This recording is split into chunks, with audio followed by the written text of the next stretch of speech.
Hello and welcome to Ninja. I am Nisha and today we are going to study about the topic of CTET paper 1 motivation. तो आइए जानते हैं motivation की definition के बारे में। तो यहाँ पर दो डेफिनेशंस दी गई हैं। एक दी है क्लिना एंड क्लिना ने 1981 में, जिनके अनुसार वो कहते हैं कि जो हमारी मोटिवेशन होती है वो एक इंटरनल स्टेट होती है या फिर एक ऐसी कंडीशन होती है जो हमारी डिस्क्राइब करती है नीड को, डिजायर को या फिर हमारी इच्छाओं को। और उन्होंने एक और बात कही कि जो हमारा बिहेवियर होता है वो हमारी मोटिवेशन से ही एक्टिवेट या फिर एनर्जाइज होता है और उसको मोटिवेशन से ही डायरेक्शन भी मिलती है। उसके बाद 2006 में फ्रैंकन ने उसी डेफिनेशन में सिर्फ एक कंपोनेंट को और ऐड कर दिया और उसने बोला कि ये सब चीज़ें तो होती हैं मोटिवेशन से, बट साथ में क्या होता है कि जो अराउजल होता है मोटिवेशन से, उससे हमें डायरेक्शन मिलती है हमारे बिहेवियर को और हमारे बिहेवियर में परसिस्टेंस रहती है। परसिस्टेंस मीन्स कि हम गिव अप नहीं करते जल्दी से अगर हमें मोटिवेशन मिल रही है तो। आइए जानते हैं इम्पोर्टेंस ऑफ मोटिवेशन। हमारे लिए मोटिवेशन क्यों इम्पोर्टेंट है। जितने भी हमारे लर्न रिस्पॉन्सेज होते हैं उसमें हमारी मोटिवेशन का इन्वॉल्वमेंट होता है। इसका मतलब ये है कि जो भी हमारा लर्न बिहेवियर है वो जब तक एनर्जाइज नहीं होगा मोटिवेशन से तब तक वो नहीं अकर होगा, मतलब कि तब तक वो नहीं आएगा बाहर। और मोटिवेशन का हमारे इमोशन से भी बहुत गहरा रिलेशन होता है। KNK के अनुसार जो हमारे इमोशंस होते हैं वो रिजल्ट होता है हमारे इंटरैक्शन का, perception of environmental stimuli and subjective cognitive के जो फीलिंग्स होती हैं उनके बीच के इंटरैक्शंस का जो रिजल्ट होता है वो होता है हमारे इमोशंस। यहाँ पर जो परसेप्शन ऑफ एनवायरमेंटल स्टिमुली हैं वो कहलाते हैं जैसे कि न्यूरल हार्मोनल रिस्पॉन्सेज, जिनको हम फीलिंग्स भी कहते हैं, और सब्जेक्टिव कॉग्निटिव होती हैं जो हम इन फीलिंग्स को लेबल करते हैं। 1990 में अजार्ड ने अपनी खुद की एक डेफिनेशन दी और उन्होंने बोला कि हमारे जो बेसिक 6 या फिर 8 इमोशंस होते हैं जो कि हमारे फेशियल एक्सप्रेशंस से यूनिकली एसोसिएटेड होते हैं, मतलब कि सिर्फ 6 या 8 बेसिक जो हमारे इमोशंस होते हैं वो हमारे फेशियल एक्सप्रेशन से हमें पता लग सकता है उनका। ये जो प्रोसेस है ये उल्टे तरीके से भी काम कर सकता है, मतलब कि जैसे अपनी किसी फीलिंग को चेंज करने के लिए एक पर्टिकुलर फीलिंग को अपने एक स्पेसिफिक फेशियल एक्सप्रेशन से जोड़ देते हैं तो क्या होता है, आप उस फीलिंग को पर्पसली चेंज भी कर सकते हैं अपने फेशियल एक्सप्रेशन से। सिंपल तरीके से मैं अगर कहूँ कि फॉर एग्जाम्पल जैसे हमें अगर अपना डिप्रेशन दूर करना है, जो हमारे थेरेपिस्ट होते हैं वो हमको बोलते हैं कि लाइक हमें हंसना चाहिए, जोर जोर से हंसना चाहिए।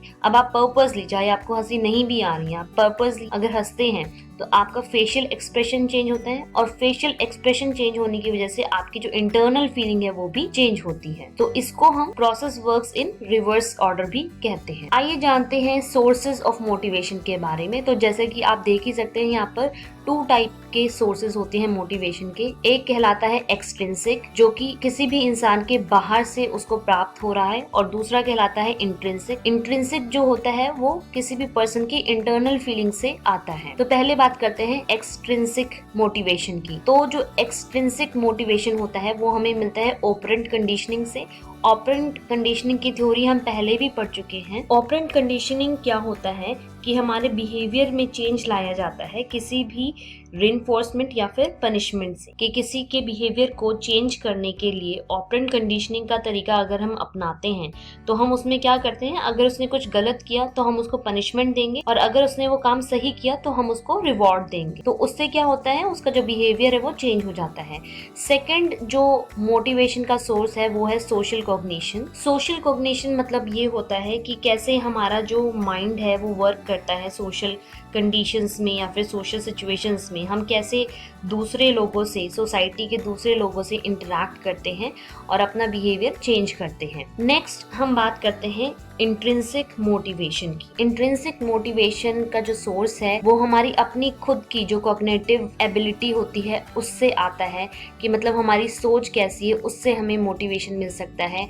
हमारे अफेक्टिव और या फिर जो हमारे इमोशंस होते हैं उनको हम मॉडिफाई करके अपने आप को मोटिवेट कर सकते हैं। थर्ड है जो हमारा वो है कॉग्निटिव या फिर वॉल्यूशनल। कोनेटिव या फिर कोनेशन से हमारा मतलब है कि हमारी नॉलेज से जुड़ा हुआ है ये शब्द, और ये हमारे बिहेवियर को कैसे अफेक्ट करता है।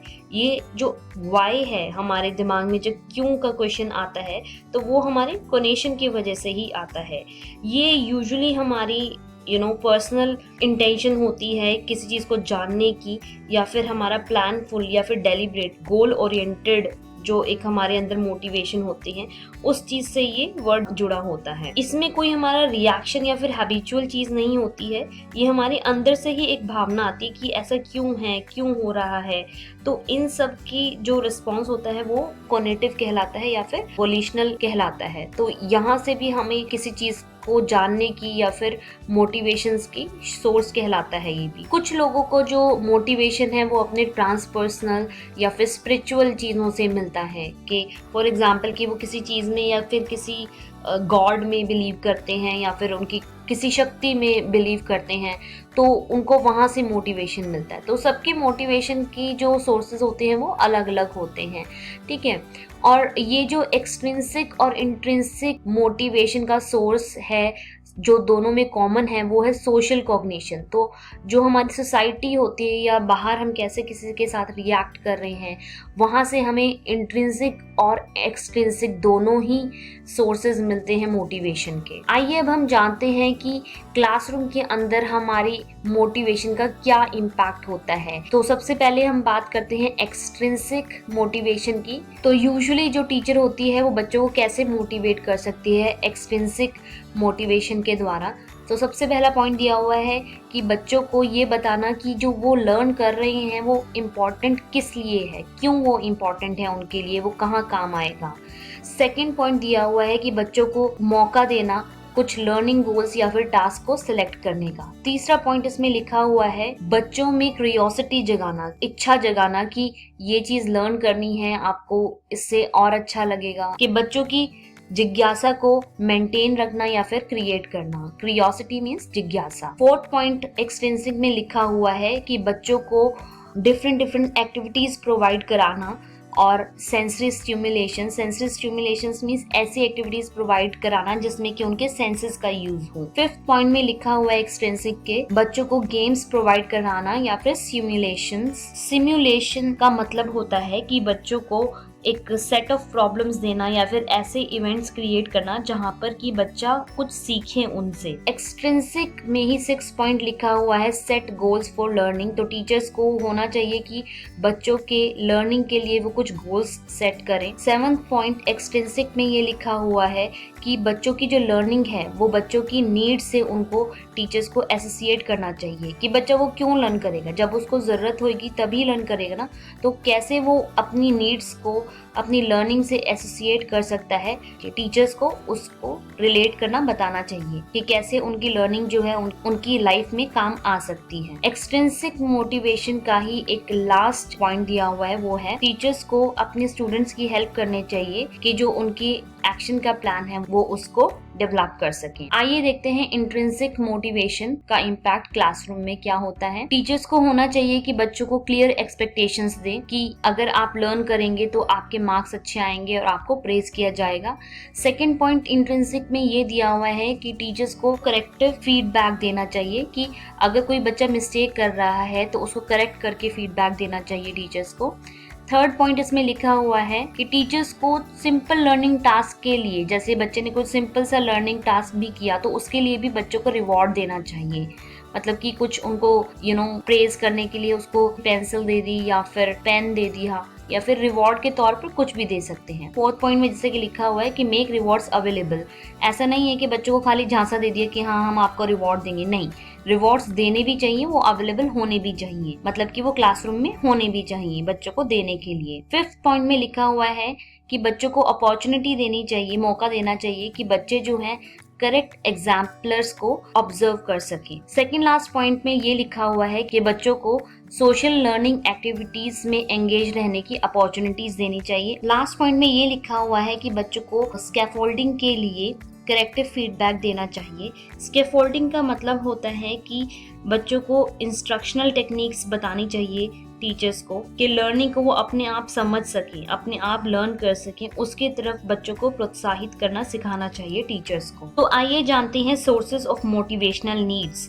तो हमारे यहाँ पर 7 सोर्सेज हैं मोटिवेशनल नीड्स के। तो सबसे पहला जो दिया हुआ है पॉइंट बिहेवियरल में, उसमें ये लिखा हुआ है कि जो हमारे अंदर से रिस्पॉन्सेस आते हैं, स्टिमुलस होते हैं उनसे हमारा मोटिवेशनल नीड का सोर्स हमें मिलता है। जैसे कि अगर हम रिवॉर्ड्स के तौर पे बात करें तो हमारी इच्छा और उस चीज को करने की करती है, या फिर हमें अच्छा लगता है ऐसे कॉन्सिक्वेंसेस से। और अगर हम किसी चीज को अवॉइड करना चाहते हैं या फिर उससे भागना चाहते हैं तो वो हमारे लिए अनडिजायर्ड हो जाता है, अनप्लेजेंट कॉन्सिक्वेंसेस होते हैं वो, तो वहाँ से हमें नेगेटिव मोटिवेशन मिलता है। लाइक हमें ये पता होता है कि अगर कुछ चीज़ अनप्लेजेंट है, कोई चीज़ हमें अगर पेन दे रही है तो वो हमें नहीं करनी चाहिए।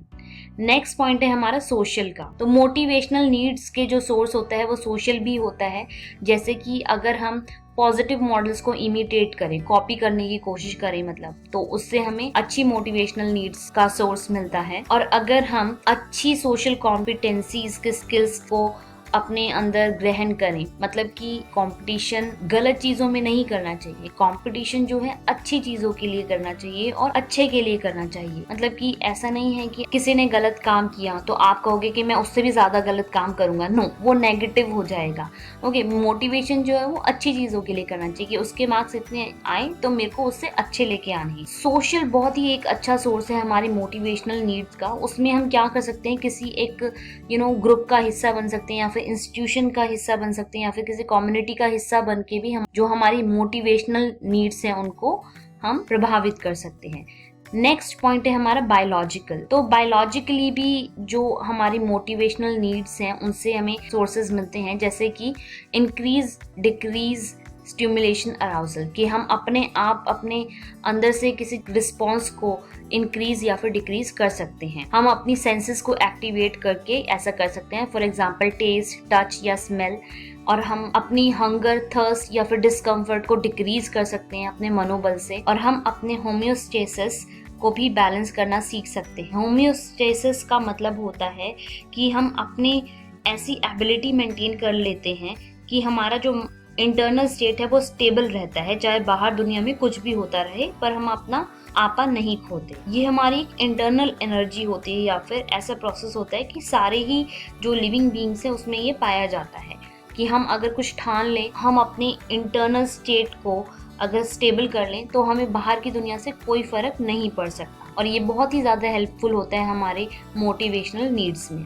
नेक्स्ट है हमारा कोग्निटिव। कोग्निटिव में क्या होता है, हम अपनी जो अटेंशन है उसको मेंटेन कर लेते हैं जब हमें कुछ चीज इंटरेस्टिंग लगती है या फिर कुछ डरावनी चीज लगती है। थ्रेटनिंग मीन्स डरावनी। कोग्निटिव से ही हम अपनी जो अंडरस्टैंडिंग है या फिर मीनिंग है किसी चीज का उसको डेवलप करते हैं। कोग्निटिव के द्वारा ही हम अपनी कोग्निटिव डिसइक्विलिब्रियम और अनसर्टेनिटी को इंक्रीज या फिर डिक्रीज कर सकते हैं। कोग्निटिव एनर्जी के द्वारा ही हम किसी भी प्रॉब्लम को सॉल्व कर सकते हैं या फिर कोई डिसीजन लेते हैं।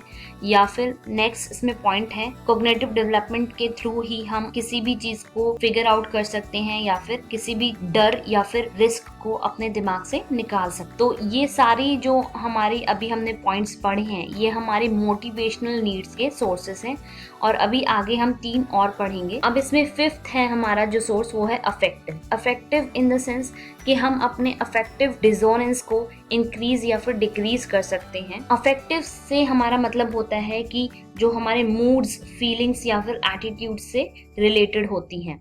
तो जो हमारे अफेक्टिव डिसोनेंस होते हैं, अफेक्टिव डिसोनेंस का मतलब होता है कि हमारी जो एंजाइटी है या फिर हम अगर कुछ अनकंफर्टेबल फील कर रहे हैं तो हम उसको भी इंक्रीज या डिक्रीज कर सकते हैं। सेकंड पॉइंट इसमें लिखा है अफेक्टिव का कि अच्छा फील करना, हम उस फीलिंग को भी इंक्रीज कर सकते हैं और बैड फील करने की फीलिंग को हम डिक्रीज भी कर सकते हैं। अफेक्टिव सोर्स के द्वारा हम अपनी जो सिक्योरिटी है उसको इंक्रीज कर सकते हैं या फिर जो हमारे थ्रेट्स हैं, डर हैं या फिर हमारी सेल्फ एस्टीम का जो डर है उसको हम कम कर सकते हैं।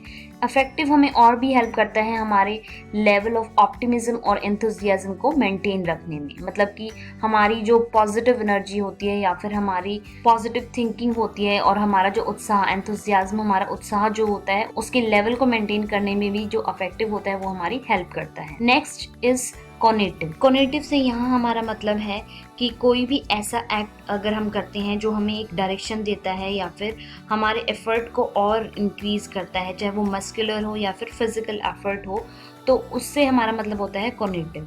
कॉग्निटिव हमें हेल्प करता है इंडिविजुअली डेवलप होने में और हमारे सिलेक्टेड गोल तक पहुंचने में। कॉग्निटिव हमें अपने पर्सनल ड्रीम तक पहुंचाने में भी या उसको हासिल करने में भी हेल्प करता है। डेवलप और maintain self efficacy.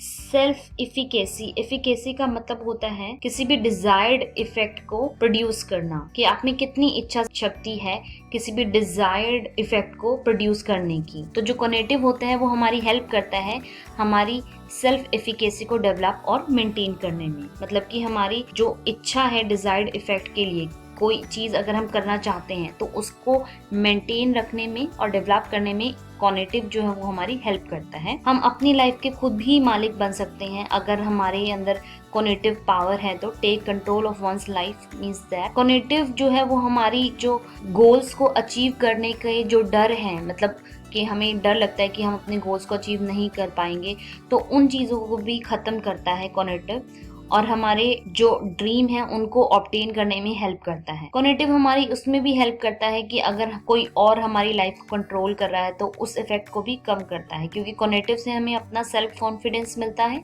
And that is why जो दूसरों का कंट्रोल है हमारी लाइफ के ऊपर वो कम होता जाता है अगर हमें सेल्फ कॉन्फिडेंस है तो। Next and the last source of motivational need is spiritual. तो यहाँ पर क्या होता है, इंसान है वो अपनी लाइफ का पर्पस को समझने की कोशिश करता है और अपने आप को अल्टीमेट अननोन चीजों से कनेक्ट करने की कोशिश करता है। आइए अब हम पढ़ते हैं मोटिवेशन के थ्योरीज के बारे में। तो यहाँ पर 3 टाइप्स की थ्योरीज दी हुई हैं। एक है बिहेवियरल, नेक्स्ट है कॉग्निटिव जो कि हमारी माइंड से रिलेटेड होती है, and the last one is psycho analytic. Psycho analytic हमारी माइंड और इमोशन से रिलेटेड होता है। तो सारी जो थ्योरीज हैं सिर्फ इन 3 ही टाइप्स में कैटेगराइज की गई हैं, सबने अपनी अलग अलग थ्योरीज दी हैं। तो सबसे पहले हम बात करते हैं बिहेवियरल थ्योरी के बारे में। तो इसमें सिर्फ हमें एक ही डेफिनेशन या फिर एक ही थ्योरी के बारे में बताया गया है जो कि क्लासिकल कंडीशनिंग से रिलेटेड है। तो यहाँ पर क्लासिकल कंडीशनिंग जो है वो हमारी एक ऐसी स्टेट होती है बायोलॉजिकल रिस्पॉन्स की जो हमारे स्टिमुली से एसोसिएटेड होती है। स्टिमुली मतलब कि एक बिहेवियर को डायरेक्शन दी जाती है। इसमें हमारी ऑपरेंट लर्निंग भी होती है जो कि हमारे प्राइमरी फैक्टर मींस की कॉन्सिक्वेंसेस से रिलेटेड होती हैं। ये दोनों ही थ्योरी हम पिछली वीडियोस में पढ़ चुके हैं, तो वहाँ से आप इसको एक बार दोबारा रिवाइज कर सकते हैं। नेक्स्ट हम बात करते हैं कॉग्निटिव की। कॉग्निटिव में सबसे पहले हम बात करते हैं एट्रीब्यूशन थ्योरी की, जो कि हेदर ने दी थी 1958 में और वेनर ने 1974 में। So according to attribution theory कि कोई भी इंडिविजुअल अगर अपनी सक्सेस या फिर दूसरों की सक्सेस को एक्सप्लेन करता है तो वो कुछ एट्रीब्यूशन ऑफर करता है। एट्रीब्यूशंस का मतलब यहाँ पर है कि कुछ इंटरनल या फिर एक्सटर्नल या फिर ऐसी कुछ चीज़ें जिनको वो कंट्रोल कर सकता है और ऐसी कुछ चीज़ें जिनको वो कंट्रोल नहीं कर सकता, उनके द्वारा एक्सप्लेन करता है। आप राइट साइड में इस चार्ट को देख सकते हैं कि यहाँ पर 4 एट्रीब्यूशंस दिखाए गए हैं, ability, luck, efforts and task difficulty. और इसमें इनको कैटेगराइज किया गया है कि जैसे एबिलिटी है उसमें हमारा कोई कंट्रोल नहीं होता, मतलब कि वो इंटरनल होती है और उस पर हमारा कोई कंट्रोल नहीं हो सकता। किसी की एबिलिटी ज़्यादा हो सकती है, किसी की कम भी हो सकती है, वो एक इंटरनल चीज़ होती है। नेक्स्ट इसमें दिया गया है लक। लक जो है एक एक्सटर्नल चीज़ है, उसके ऊपर भी हमारा कोई कंट्रोल नहीं होता कि किसी का लक अच्छा होता है किसी का खराब होता है, तो उस चीज़ में हमारा कोई रोल नहीं है। हम उसमें ना तो उसको बढ़ा सकते हैं ना फिर उसको कम कर सकते हैं। नेक्स्ट है हमारा एफर्ट। एफर्ट को हम कंट्रोल कर सकते हैं और ये हमारा इंटरनल चीज़ होती है। लाइक हम किसी चीज़ में अपना एफर्ट बढ़ा भी सकते हैं और कम भी कर सकते हैं। और जो लास्ट वन है वो है टास्क डिफिकल्टी। ये हमारा एक्सटर्नल कैटेगरी के अंदर आता है और इसको हम कंट्रोल कर सकते हैं। मतलब कि टास्क की डिफिकल्टी को हम कंट्रोल कैसे कर सकते हैं, अब आप ये कहोगे, वो हो सकता है हमारी प्रैक्टिस के द्वारा। इन थ्योरीज के अकॉर्डिंग जो हमारा मोटिवेशन होता है वो हमें सक्सेस की ओर ले जा सकता है। ये हमारी एक्सपेक्टेंसीज को भी बढ़ा सकता है उस चीज के द्वारा। जो मोटिवेशन है वो हमारा सक्सेस और रिवॉर्ड का कनेक्शन शो करता है और हमारे गोल को ऑब्टेन करने की जो वैल्यू है उसको बैलेंस करके रखता है या फिर उसकी वैल्यू बताता है।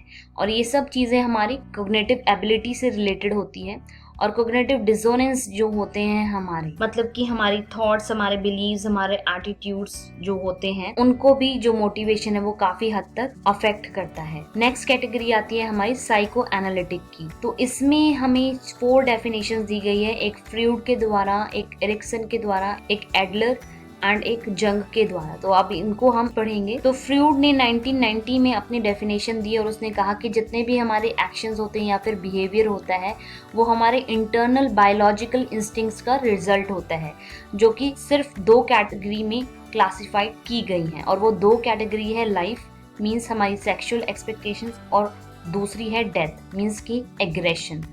तो इन्हीं 2 चीज़ों की वजह से हमारा जितने भी एक्शंस हैं और बिहेवियर हैं वो डिपेंड करते हैं। नेक्स्ट जो डेफिनेशन दी वो एरिक्सन ने दी 1993 एंड सल्वियन ने 1968 में, और उन्होंने बोला कि इंटरपर्सनल और सोशल रिलेशनशिप्स जो हैं वो ही हमारे फंडामेंटल है, मतलब कि वही हमारे मेन या फिर इम्पोर्टेंट या फिर बेसिक चीजें हैं मोटिवेशंस की। इंटरपर्सनल से यहाँ पर हमारा मतलब है कि जो हमारे रिलेशनशिप या फिर कम्युनिकेशंस होते हैं लोगों के बीच में, वो ही हमारा, और सोशल रिलेशनशिप जो होते हैं वो ही हमारे बेसिक या फिर मेन सोर्सेज होते हैं या फिर मेन मोटिवेशन के रीजन होते हैं। एडलर ने 1989 में प्रपोज्ड पावर की अपनी एक थ्योरी दी, और जंग ने 1953-1997 में proposed temperament and search for soul और पर्सनल मीनिंगफुलनेस को मोटिवेशन कहा। इन्होंने ये कहा कि अगर हम अपनी अंतरात्मा का एक सच जानने की कोशिश करें या फिर एक मीनिंग अपनी लाइफ में या फिर अपनी पर्सनालिटी में लेके आए, तो वो ही हमारा मोटिवेशन है। आइए बात करते हैं ह्यूमनिस्टिक थ्योरीज की, जो कि अब्राहम मैस्लो ने दी थी 1954 में। ये एक पिरामिड आपको यहाँ पर दिखाया जा रहा है। तो इस थ्योरी की अकॉर्डिंग, ये थ्योरी का नाम जो है वो है ह्यूमनिस्टिक थ्योरी, जो कि मैस्लो के नाम से बहुत ज़्यादा प्रसिद्ध है। तो इस पिरामिड के अकॉर्डिंग हमारी जो कुछ बेसिक मोटिवेशन के जो रीज़न होते हैं वो साइकोलॉजिकल होते हैं, जैसे कि हमें भूख लगना, hunger, thirst, bodily comfort etcetera. Bodily comfort means किसी चीज़ से अगर हमारी बॉडी को कंफर्ट मिलता है वो। सेकंड, इन्होंने एक लेवल और ऊपर गए और उस सेकंड लेवल पे जो हमारी मोटिवेशन के रीजंस इन्होंने बताया कि आउट ऑफ डेंजर, मतलब कि अगर हमें किसी चीज़ से डर लगता है तो हम उस चीज़ से भी मोटिवेट होते हैं। फॉर एग्जाम्पल कि हम अगर गंदे मार्क्स लाने से, अगर हम पेरेंट्स के गुस्से से डर रहे हैं कि हम अगर बुरे मार्क्स लेके आएंगे तो पेरेंट्स डांटेंगे, तो उसकी वजह से भी हमें मोटिवेशन मिल रहा है कि हमें अच्छे मार्क्स लेके आना चाहिए या फिर हमें अच्छे से और ज़्यादा पढ़ना चाहिए। थर्ड, इसमें जो लेवल दिखाया गया है वो है बिलोंगिंगनेस एंड लव का। इसमें क्या होता है, हमें मोटिवेशन मिलता है दूसरों से, जो दूसरों से प्रभावित होता है। इसमें हमारी फीलिंग ऑफ एक्सेप्टेंस होती है कि लाइक अगर हमने ये काम नहीं किया तो लोग हमें एक्सेप्ट नहीं करेंगे। अगर हम फॉर एग्जांपल बच्चों में ये फीलिंग होती है कि अरे अगर मैं फेल हो गया तो मेरे क्लास के बच्चे मेरा मजाक उड़ाएंगे, मेरा कोई फ्रेंड नहीं बनेगा, मुझे कोई एक्सेप्ट नहीं करेगा एज ए फ्रेंड। तो उस चीज़ की फीलिंग यहाँ पर होती है। उसके बाद नेक्स्ट इसमें जो लेवल दिखाया हुआ है वो है एस्टीम का।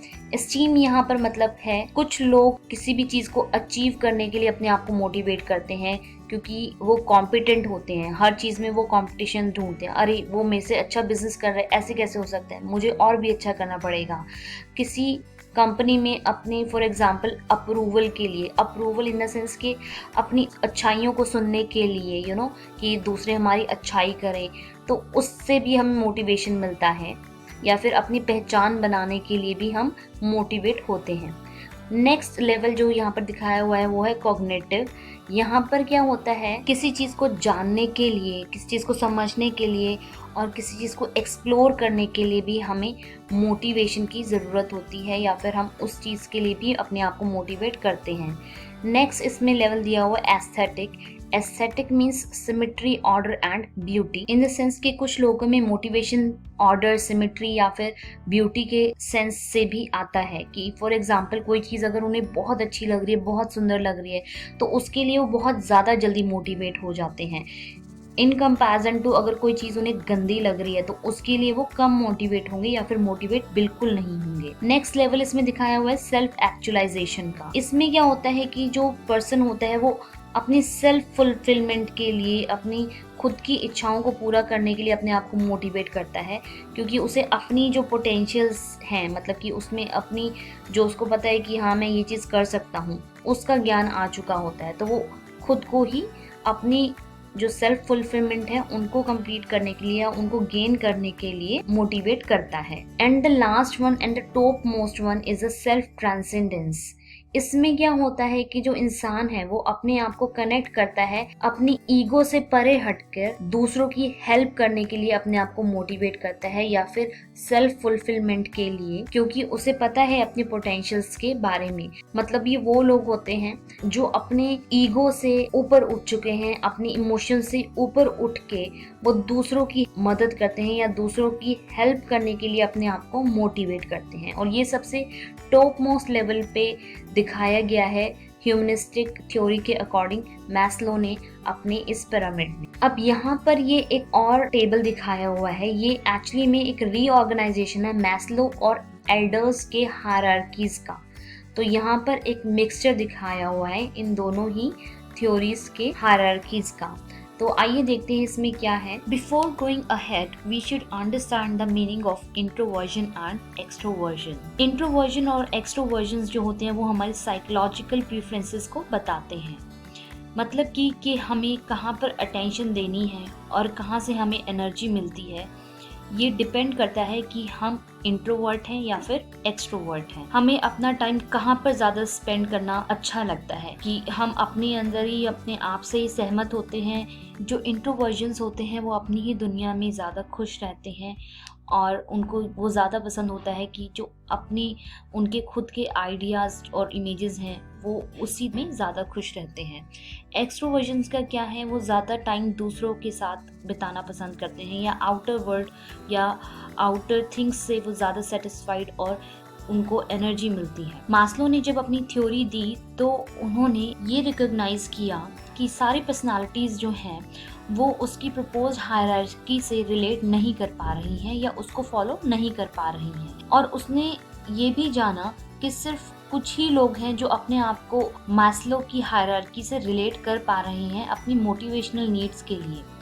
लेकिन यहाँ पर एक चीज़ पर ध्यान देने वाली बात ये थी कि यहाँ पर दो कॉन्सेप्ट सामने आए, एक था इंट्रोवर्जन का और एक एक्सट्रोवर्जन का। सो एल्डर्फर के काम के बेस पर मास्लो की हायरार्की को रखा गया और कंसिडर किया गया इंट्रोवर्जन और एक्सट्रोवर्जन की डायमेंशंस की पर्सनालिटीज को, जिससे ये सामने आया कि 3 लेवल्स का एक और हमारे सामने हायरार्की रखी गई और उसमें हर लेवल पर इंट्रोवर्टेड एंड एक्सट्रोवर्टेड कंपोनेंट्स को शो किया गया, जैसा कि आप इस टेबल में देख सकते हैं। इस ऑर्गेनाइजेशन से हमें ये जानने को मिला कि कैसे दो एस्पेक्ट्स मींस इंट्रोवर्ट और एक्सट्रोवर्ट हर लेवल पर मैटर करते हैं, कैसे लोग जो हैं वो अपने आप को या अपनी नीड्स को डिफरेंशिएट करते हैं हर लेवल पर, डिपेंडिंग ऑन कि वो किस पर्सनालिटी से बिलोंग करते हैं, इंट्रोवर्ट या फिर एक्सट्रोवर्ट। जैसा कि आप देख सकते हैं फर्स्ट लेवल पे है ग्रोथ। तो जो मोटिवेशन है वो हमारी ग्रोथ में भी हेल्प करती है,